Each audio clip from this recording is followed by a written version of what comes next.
کہ یہ تمہارے والد ہیں جو 35 سال بعد آئے ہیں، جن کی تم نماز جنازہ ادا کر چکے تھے۔ بچوں نے باپ کا غائبانہ نماز جنازہ ادا کر دیا، لیکن 35 سال کے بعد باپ واپس آ گیا۔ ایسا کیا ہوا جو بچوں نے باپ کا نماز جنازہ بھی ادا کر دیا اور 35 سال کے بعد باپ بھی واپس آ گیا؟ بشیر نامی یہ شخص ہے جو آج سے تقریباً 35 سال پہلے سعودیہ گیا تھا۔ بچے چھوٹے تھے تو بیوی سے مشاورت کی کہ کیوں نہ میں پردیس چلا جاؤں، ابھی بچے چھوٹے ہیں، وہاں پر جا کے کماتا ہوں اور جب تک انہوں نے بڑے ہونا ہے تب تک میں ان کا مستقبل سنوار چکا ہوں گا۔ اب ہر طرح کی کوشش کی کہ بیرون ملک چلا جاؤں۔ اٹلی کی بھی کوشش کی، ایران کا بھی ویزا لگا ہوا تھا، لیکن بالآخر سعودی عرب کا ویزا لگتا ہے اور سعودی عرب چلا جاتا ہے اپنے بچوں کا بہتر مستقبل بنانے کے لیے۔ اب سعودیہ میں جاتا ہے، وہاں پر جو اس کے دوست احباب ہوتے ہیں ان کے ساتھ رہنا شروع کر دیتا ہے۔ محنتی ہے، اپنے بچوں کے لیے اپنی بیوی کے لیے کچھ کرنا چاہتا تھا، اب وہاں پر کمانا شروع کر دیتا ہے۔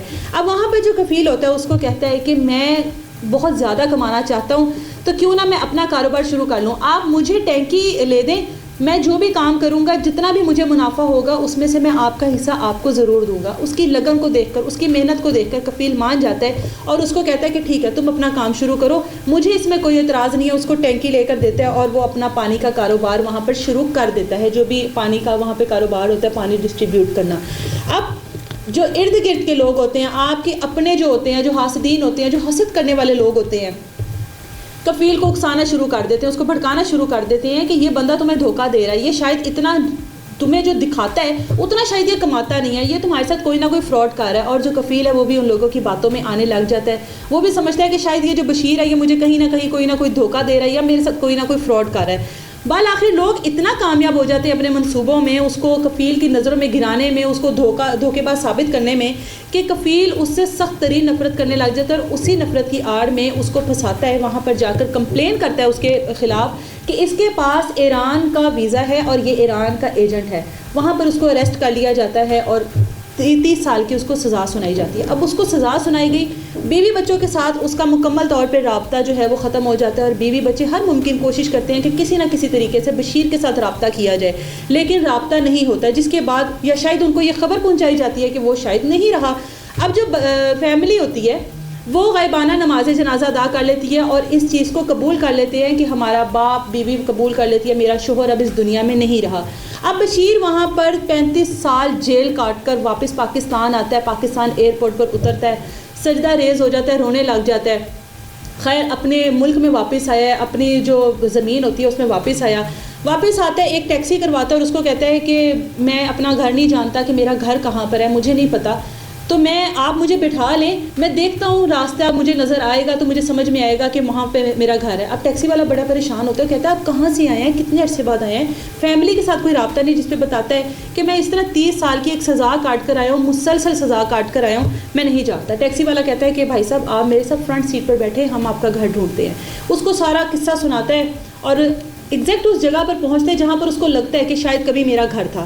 اب وہاں پر پہنچنے کے بعد دروازہ نوک کرتا ہے، ایک نوجوان باہر نکلتا ہے اور اسے پوچھتا ہے کہ کیا یہ نسرین کا گھر ہے؟ وہ کہتا ہے کہ نسرین کا گھر تو نہیں ہے، ہم 3 سال پہلے یہاں پر شفٹ ہوئے ہیں، ہمیں نہیں پتا کہ یہاں پر پہلے کون تھا کون نہیں۔ مایوس ہوتا ہے، ٹیکسی والے کو بڑی دعائیں دیتا ہے اور اس کو کہتا ہے کہ آپ نے مجھے یہاں تک پہنچایا، اب آپ اپنا کرایہ بتائیں تاکہ میری تو یہ مشکلات جو ہیں یہ بھی چلیں گی جب تک مجھے میرا گھر نہیں ملے گا۔ جس پہ ٹیکسی والا کہتا ہے کہ آپ مجھے دعائیں بھی دے رہے ہیں اور میرے ساتھ اس طرح بھی کر رہے ہیں، میرے ساتھ میرے گھر چلے، اب میرا بھی مقصد یہی ہے کہ میں کسی نہ کسی طریقے سے آپ کو آپ کے گھر والوں تک پہنچاؤں، ان سے ملواؤں۔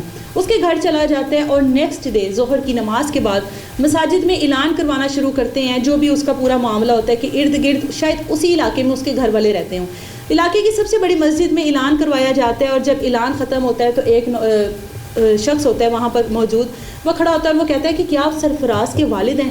جس پر وہ حیران ہوتا ہے اور وہ کہتا ہے کہ بالکل، میرے بیٹے کا نام سرفراز ہی تھا اور میں اس کا والد ہوں۔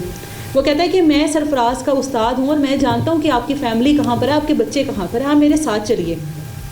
لے کر جاتا ہے اس کو، دیکھتا ہے کہ سرفراز کا بڑا سارا گھر ہے، گھر کے باہر گارڈز بیٹھے ہوئے ہیں، بتاتا ہے استاد کہ آپ کا بیٹا DC لگ چکا ہے۔ بہت خوش ہوتا ہے باپ کہ میں تو انہی خوابوں کو پورا کرنے کے لیے پردیس گیا تھا، لیکن اس کے باوجود، اتنی مشکل کاٹنے کے باوجود میرے گھر والوں کے ساتھ رابطہ نہیں تھا، پھر بھی میرے بچے اس قابل ہوئے۔ اس کو ایک کمرے میں بٹھایا جاتا ہے، سرفراز کو بلایا جاتا ہے، جیسے سرفراز آتا ہے والد جو ہے اپنے بیٹے کو گلے لگا لیتا ہے اور اس کو زارا کو تار رونے لگ جاتا ہے. سرفراز پوچھتے ہیں اپنے استاد سے یہ کیا معاملہ ہے, تو وہ بتاتا ہے کہ یہ تمہارے والد ہیں جو 35 سال بعد آئے ہیں, جن کی تم نماز جنازہ ادا کر چکے تھے. وہ بڑا پریشان ہوتا ہے اور دوبارہ سے اپنے باپ کو گلے لگا لیتا ہے اور کہتا ہے کہ آپ کہاں تھے. باپ سارا معاملہ بتاتا ہے اور پھر سرفراز بتاتا ہے کہ آپ تو نہیں تھے یہاں پر, لیکن ہماری ماں نے ہر ممکن کوشش کی آپ کی خواہشات کو پورا کرنے کے لیے. میں آج ڈی سی لگ چکا ہوں, میرا جو بھائی ہے وہ سرکاری افسر ہے, جو بہن ہے وہ سرکاری افسر ہے. ماں نے لوگوں کے گھروں میں کام کر کے, لوگوں کے برتن دھو دھو کے ہم لوگوں کو اس قابل کیا. اب ایک خاندان میں خوشی کی لہر 35 سال پہلے جس انسان کا نماز جنازہ ادا کر چکے تھے غائبانہ طور پر, وہ شخص آپ کے سامنے آ جائے, آپ کا اتنا قریبی رشتہ آپ لوگوں کے سامنے آ جائے, تو ظاہر ہے اس فیملی کی خوشی کا اندازہ آپ لوگ خود لگا سکتے ہیں. یہ بشیر نامی شخص کی پوری کہانی تھی جس نے اپنی زندگی کا ایک بڑا حصہ 35 سال جو ہے اس سزا میں کاٹا, صرف کس وجہ سے, لوگوں کی حسد کی وجہ سے, لوگوں کی جلن کی وجہ سے وہ اس چیز کا شکار ہوا. بہت سارے لوگ ایسے ہیں جو پردیس میں جاتے ہیں اور ہم لوگوں کو بظاہر جو اس کے گھر والے ہوتے ہیں ان کو لگ رہا ہوتا ہے کہ پردیس میں ہے, بڑی پرسکون زندگی گزار رہا ہے, وہاں سے پیسے بھیج رہے ہیں. ایسا کچھ نہیں ہوتا. پردیس میں رہنے والا سب سے بڑا مشکل وقت جو یہ گزار رہا ہوتا ہے کہ وہ اپنی فیملی کے بغیر رہ رہا ہوتا ہے. اس کے بعد جو اس کو وہاں پہ اسٹرگل کرنی پڑتی ہے, جو چیزوں کو اس کو دیکھنا پڑتا ہے, بڑی مشکل ترین چیزیں ہوتی ہیں. یہ ایک گھر کا واقعہ تھا. اس طرح کے بہت سارے پاکستانی ہیں جو بیرون ملک میں پتہ نہیں کس کس جرائم میں جیل کاٹ رہے. اللہ تعالیٰ سب کے اوپر اپنا رحم کرے, اور جتنے بھی پردیس میں ہمارے بھائی, جتنے بھی لوگ وہاں پر موجود ہیں, اللہ تعالیٰ ان کے لیے آسانیاں فرمائے. اجازت دے مجھے. اللہ حافظ.